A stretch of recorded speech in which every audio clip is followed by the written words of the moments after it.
We're waiting for David and Jan for the question and response. So I'm just want to welcome everyone on, excuse me, on Zoom. I'm peering in at you to see your little tiny faces. Okay, I'm going to spin you around. Can I do this? Is this camera going? Yes? It's not on.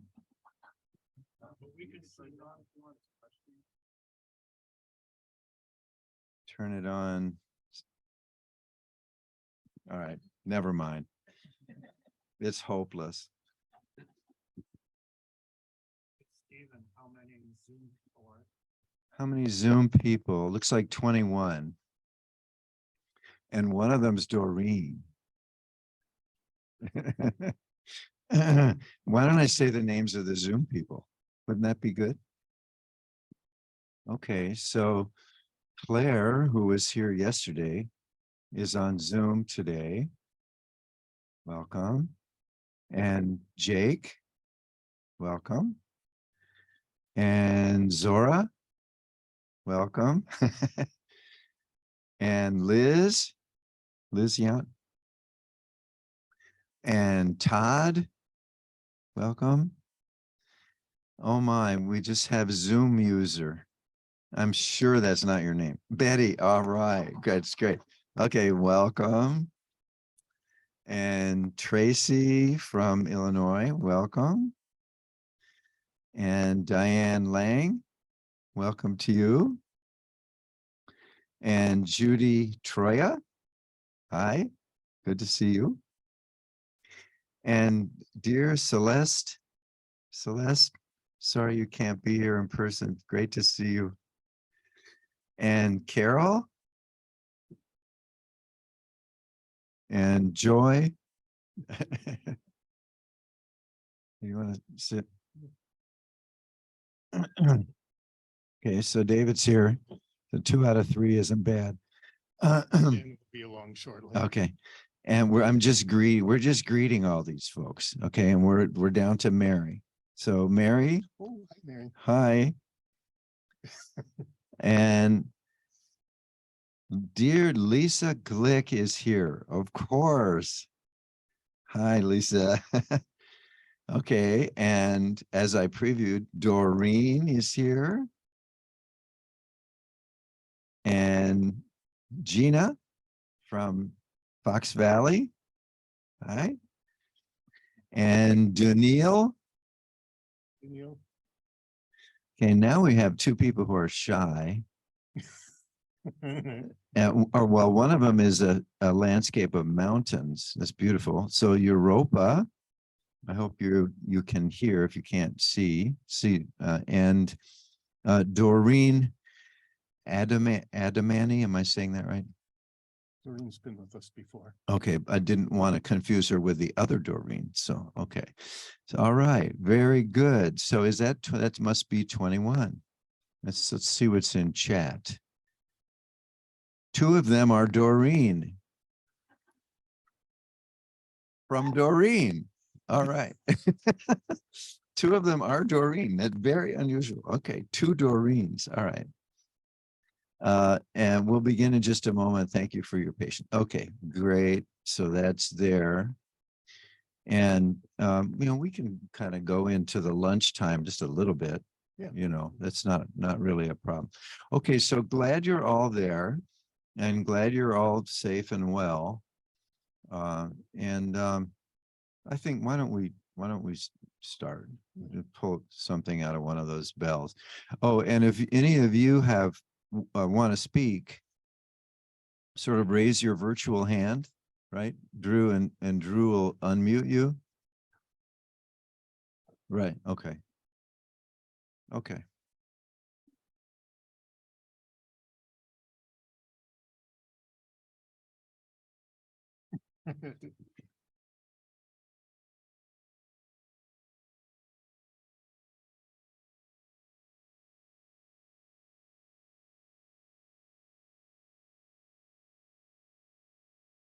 The question is, how can you discern if a practice is a practice with heart or another path of avoidance?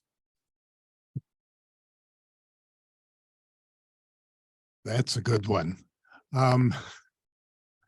Because as I mentioned, I think we all mentioned in one way or another, in different ways, we all have these strategies of aversion. And the tricky part about these strategies of aversion is that we don't know we're doing it. And that's why we adopt them, because we want to be aversive. We don't want to go there. So I think probably the good place to start is, we always want to take a step back. Get on the screen, guy, come on. We want to take a step back and just ask the question, where did this come from?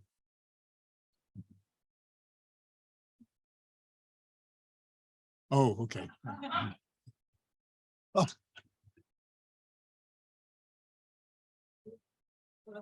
Hey. So where did this come from?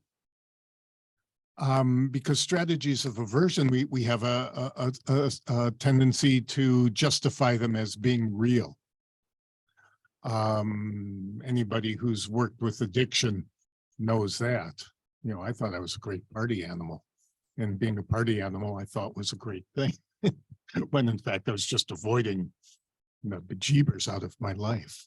So we need to practice that mindfulness to take a breath so we can step back and really ask ourselves, what's really going on here? And I'll end because I know Stephen and Jan will have something to add to this. Not to expect perfection. I know for years and years, I was more than an avid bicyclist. I had to be the fastest guy in my group. And I thought, well, this is good. I'm being physically fit. And this is fun. And you know what? I was physically fit. And it was fun. It wasn't altogether a bad thing. So when we get into these aversions, there could be a little bit of this and a little bit of that. And the task is to become more aware of what's what. And then we can choose.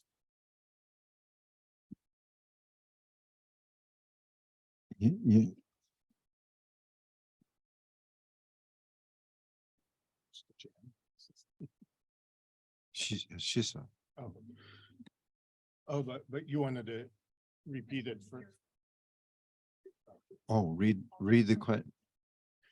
Okay, how can you discern if a practice is a practice with heart or another path of avoidance? Really good question.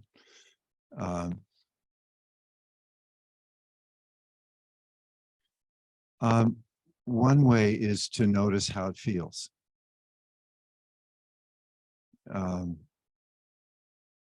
Really deep in the body, how does this practice feel? Is there something, is there a rock that this stream is flowing around and up against? Is it there? And you can feel it. It's solid. It's right here. It's heavy and it's present, right? And if it's something we've been avoiding for a long time, then we can use the Vipassana, Shamatha Vipassana practice that Jan was talking about. And we can come right to it and be with it and find a way for it to soften. Find a way for us to investigate and allow it to soften and release.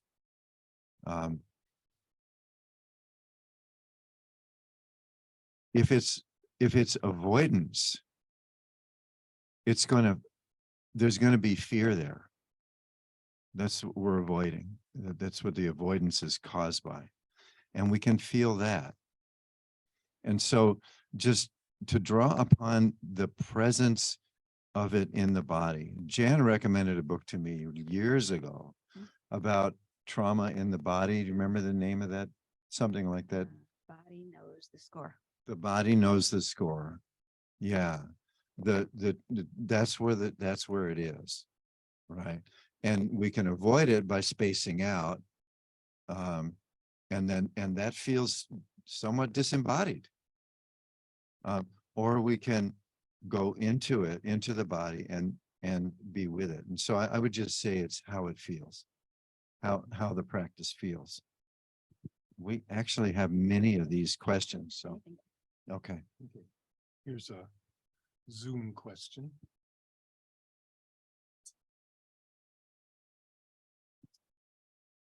Okay, here, the question is, why is chitta translated most often as mind when it actually refers to heart and emotions or heart and awareness?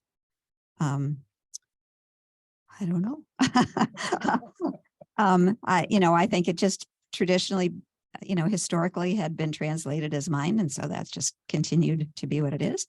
And I think people still, I think it's a evolution, to use one of Stephen's words, for people to start to consider what is it we're actually training.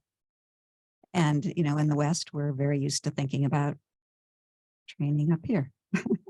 And so that, to shift, to recognize that maybe what we're training isn't, thinking.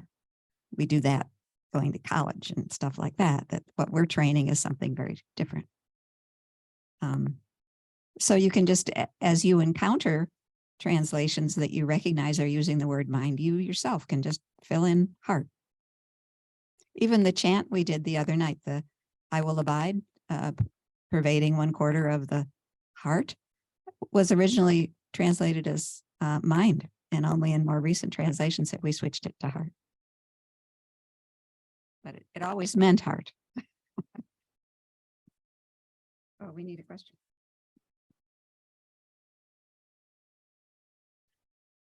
What is an appropriate amount of time to meditate for a daily practice? Is there even such a thing? Yes, there is such a thing as a daily practice, for sure. Appropriate amount of time. The neuroscientists tell us that in order for neuroplasticity to happen, according to their research, we want to meditate for 20 minutes minimum. That's kind of a baseline. More is often better. 10 minutes is good. 5 minutes is good. 30 seconds is good. There's formal practice, which we're doing here, and which you do at home on a regular basis in your little place on your cushion. That's your formal practice. So I'm going to meditate now. And there's informal practice. And this is just hurrying along, realizing we're hurrying along, and slowing down. And taking a breath. And remembering body, breath, and mind, or your mantra, or whatever it is that brings you into your presence. That's meditation. For sure. So how long should you meditate? There's not a blanket response to that. But I would say, do it every day. Promise yourself. Set an intention. I'm going to meditate every day. And in order to make this easy, I have a place where I'm going to meditate, and I have my comfortable things around me, my flowers or whatever, your Buddha image, whatever it is. And there's a time I like to meditate, or multiple times I like to meditate. And and do that. And then expand the definition. Does it mean sitting? Does it mean sitting in a certain way? Can it mean writing poetry or walking your dog? Can it mean getting out your kayak when the moon is full? What does it mean for you? What are your refuges for this life? What is your practice?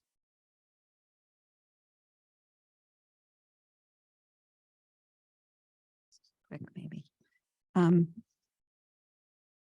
In addition to all those things that absolutely strengthen your heart, I think that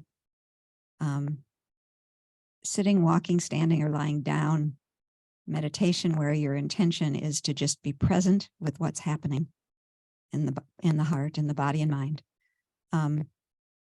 is important every day too, just as Stephen said. So the dailiness is really significant. I think having a special place for yourself where there's not a pile of laundry that you're going to think, oh, I should be doing laundry, you know, somewhere that you really like, that feels comfortable to you, is important. And I would say thinking about it as a gift to yourself, and then making the length of time whatever feels like a gift and not like a chore. So if it gets to feel like a chore, then only do it, 5 minutes less than you were doing it before, or 3 minutes less. So even if it's only 3 minutes, I'd say as long as it feels like a gift to yourself, that's what you should do. As soon as it starts to feel like a chore, I would say shorten it.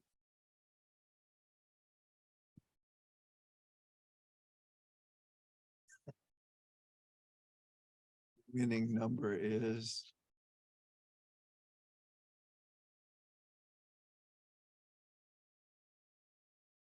please share these universal intentions from the Mahayana tradition. Okay, this isn't a question. May the merits of our practice be dedicated to the decline of suffering in all sentient beings. May the precious chitta not yet born arise and grow, and may that already born thrive forevermore. If plants are sentient, why are we eating them? Smiley face. Thank you. Good. Actually, the retreat I was just on spoke about that quite a bit, that the Buddha has many, many teachings on feeding and nutriment. Where do we get nutriment? And the very first question during the ordination ceremony that a samanera, there are 10 questions that they answer. And the first question is, what is one? And then it's 1 is 2, what is 3, what is 4? And the answer to what is one is that all beings subsist on nutriment. So reflect on it. So we eat. All beings do.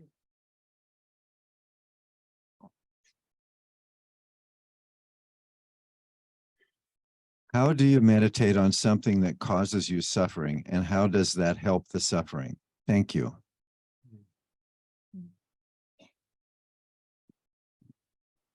The phrase meditate on something isn't how I would put it. I would put it more something along the lines of, if something's up, if something's current, a strong emotion, for example, meditating on it, at least to me, is the connotation is I'm going to mull it over, I'm going to think about it.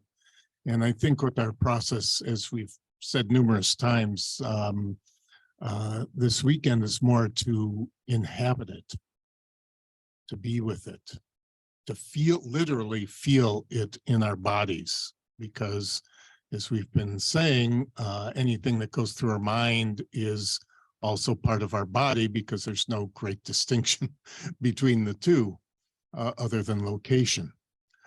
And so that would be a place to start, is to, oh, here's a strong emotion. It's twisting. It's a twisting in my chest, for example. And rather than trying to figure it out, can we just be at peace with it as it is? Not liking it necessarily. We're not trying to eliminate the fact that this might be unpleasant, that there might be some physical sensation that we find unpleasant, or some emotional state of mind that we find unpleasant, but being with it, then we can become curious. What's really going on here? I'm really angry at so-and-so, but maybe what it is something was triggered. That so-and-so really just triggered something that was already within me. You can become curious if you're very gentle and light. Hold the curiosity lightly without demanding of yourself that you get a concrete answer. So that would be my starting point.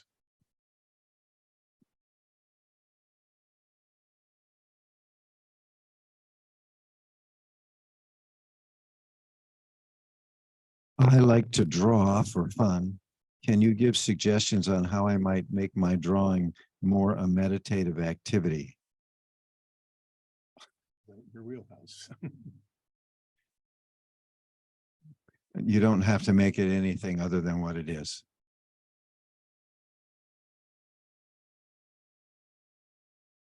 But but being fully present to what it is, as opposed to, oh, I'm going to meditate now by drawing a beautiful tree. Whatever. Being present to what it is. I'm drawing. In that sense, it's not any different than folding the laundry. I mean, it's different in a lot of ways, obviously enough, but when we fold the laundry, we want to be fully present to folding the laundry. When we're doing art, we want to be fully present to that.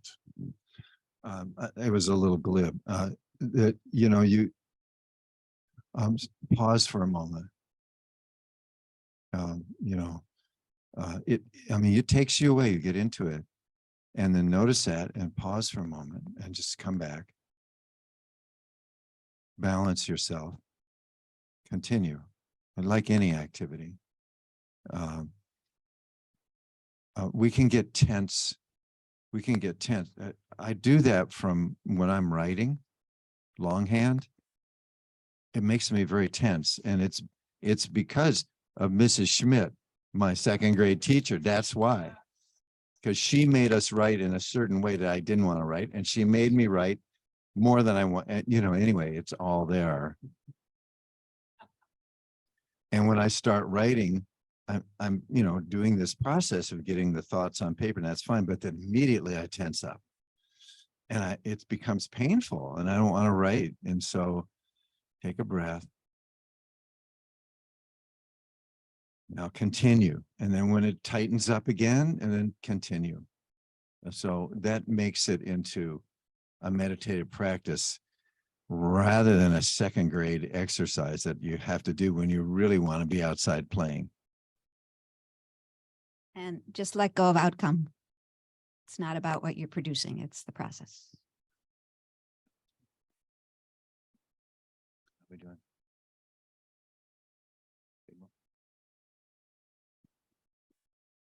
Time for this one.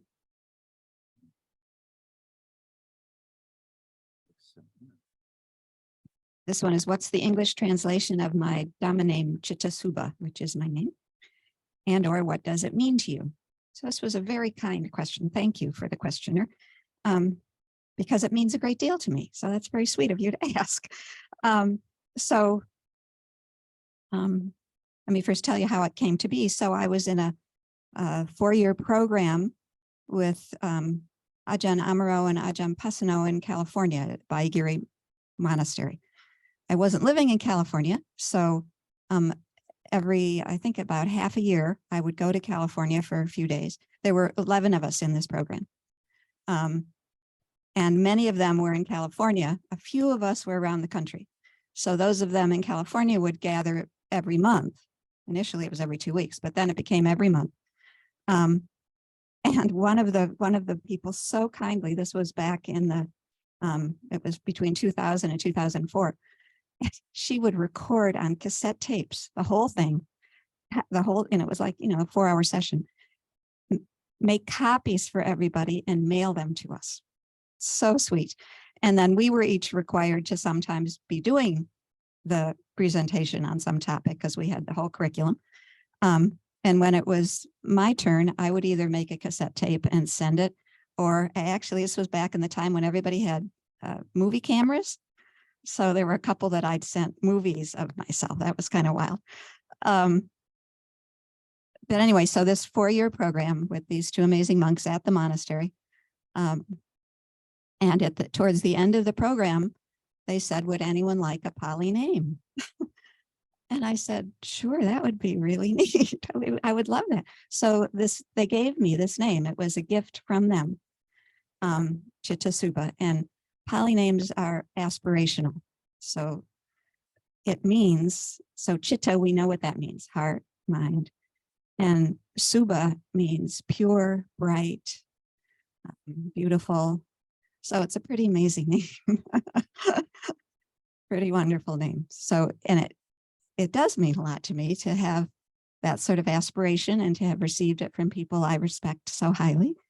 And so, but you know, people don't know how to say it, and so it's confusing. So I usually don't use it except when I'm with monastics. So when I'm at a retreat that's being taught by a monk, or that I'm around people who know me that way, I'll use that name. And I'm starting to use it a little more, realizing people can say it. It's not that hard. So thank you. Very sweet question. I'm very touched. Thank you. Okay, well, there's only one left and it has my name on it, so I'll give it to you. Okay. Speaking for Steve, I'm sorry for everything I've done.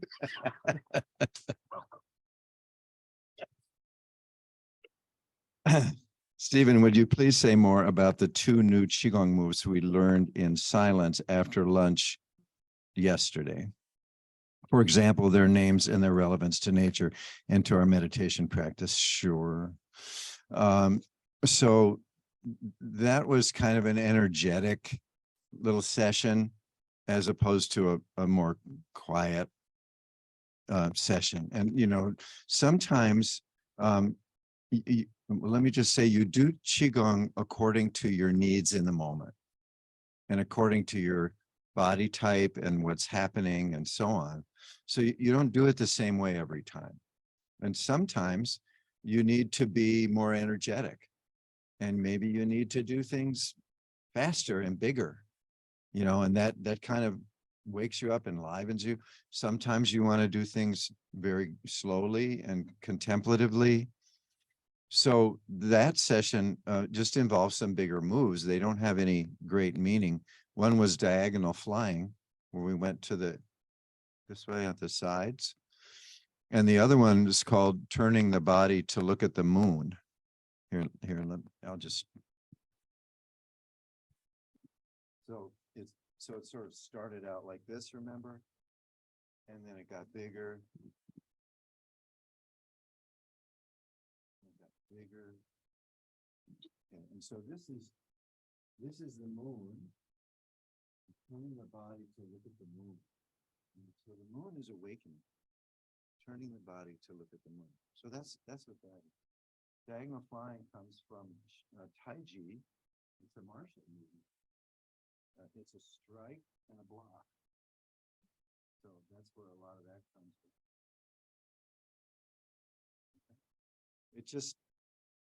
It brings energy, you know, and there are different Taiji movements that generate energy and that expel energy, which we didn't have time to do.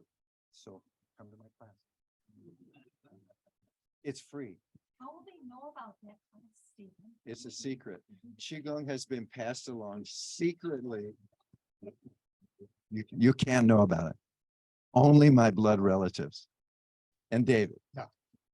And Chitta Subba. No, of course, you'll get it. Maureen's going to send out at the end. There'll be a link. And so there's YouTube videos that are recorded. There's 120 of them or something, way too many.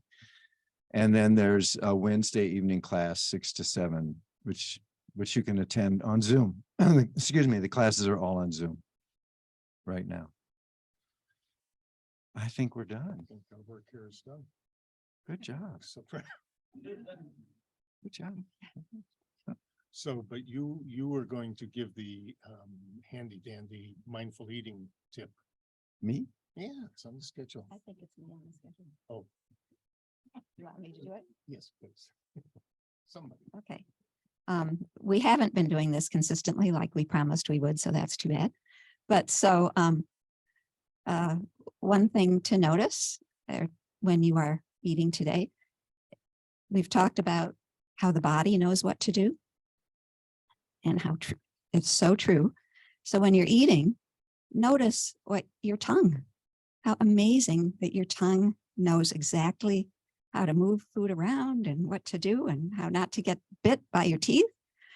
It's really pretty remarkable. So just pay attention to the tongue and how it just absolutely knows what to do.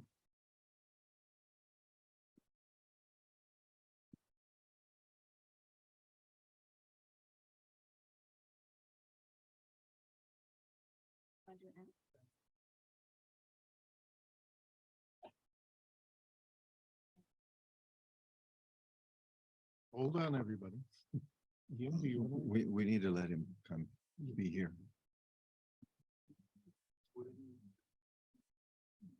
Maureen. Maureen's gonna read it? Yeah. Okay, good. Probably not the whole.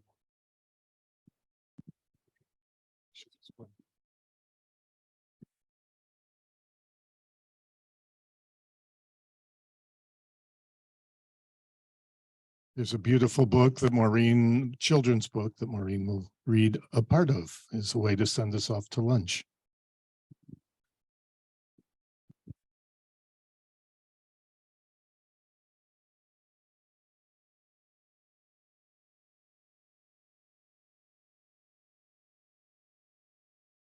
This is a gift.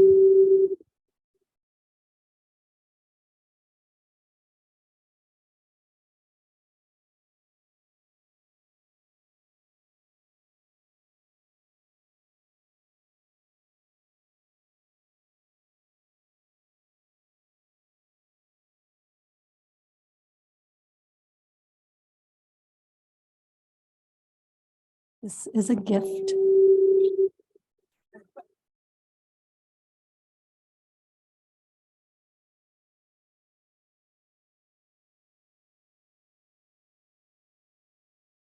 This might be better. Is this okay?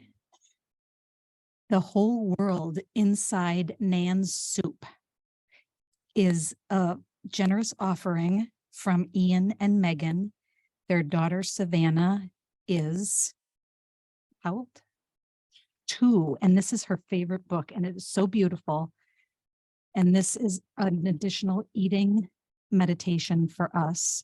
I read it yesterday for the first time, and I will never look at a pot the same way. Seeds, said Nanny when I asked her what was inside the big metal pot she was stirring on the stove. It was the same one handed down from her nanny. It smelled so good, I couldn't wait to taste it.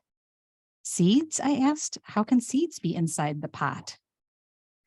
Seeds that grew up to be vegetables, Nanny said, smiling. There are also gardeners in the pot. Gardeners, Nanny? How could gardeners be inside the pot? Beautiful illustrations with Nanny and her grandchild. Gardeners with their gentle hands planted the seeds that grew up to be vegetables and ended up inside the pot, Nanny winked. Soil and rain are also in the pot. Soil and rain, Nanny? Yes, see them here, Nanny nodded, stirring the pot. In order for the seeds to grow, they would need to be placed in the soil by the gardeners with their gentle hands and then watered by the rain before they grew up to be vegetables and into the pot for soup. I stood on my tiptoes to see. We also have the sun, the moon, and the stars inside the pot. The sun, the moon, and the stars, Nanny? I asked. How could they possibly be inside the pot? Without the sun, the moon, and the stars, the seeds that were planted in the soil by the gardeners with their gentle hands and then watered by the rain wouldn't grow. So they're in the pot too. Listen, do you hear that? Nanny put her ear to the pot. It sounds like a honeybee, I said, listening. That's right. The bees pollinate the flowers that grow up to be vegetables planted by the gardeners with their gentle hands. So they're in the pot too. Buzz, buzz, buzz. Can I see what else is in the pot, Nanny? Oh, yes, there's plenty more. Nanny's eyes widened as she stirred the soup. Like the farm workers who pick the vegetables with care. They're smiling as they watch over the fields under the warm sun. They make footprints in the rich soil, carrying boxes full of vegetables to the delivery trucks, boats, and trains. And then what, Nanny? There are delivery drivers eager to take the vegetables from the farm to the market, Nanny smiled. I also see the merchants who greet the trucks, boats, and trains. They work in teams to bring the baskets of farm vegetables to the market.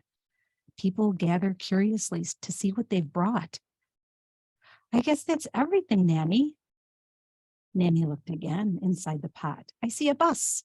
A bus, Nanny? How can there be a bus inside the pot? Not just a bus, but also the bus driver, all the people who joined me on the way to the market and home again. Nanny, are there roads in the pot? You bet there are. Nanny's eyes grew bigger. Roads and highways, traffic lights, bridges, waterways, and all the neighborhoods we passed on the way to the market. And don't forget the electricity that keeps the light on and the town running. Wow, Nanny, I can't believe that's all inside the pot. Anything else? Nanny thought some more, smiling bigger than before. What, Nanny? What else do you see in the pot? Love.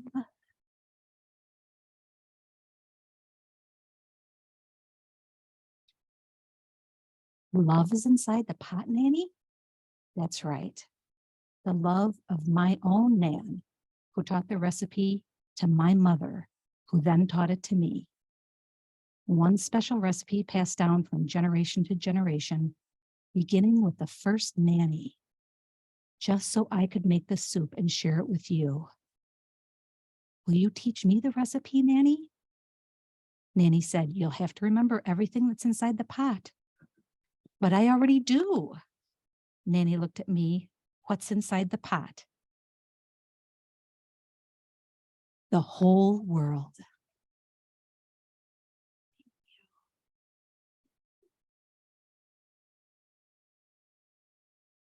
Enjoy tasting your food and feeling your tongue.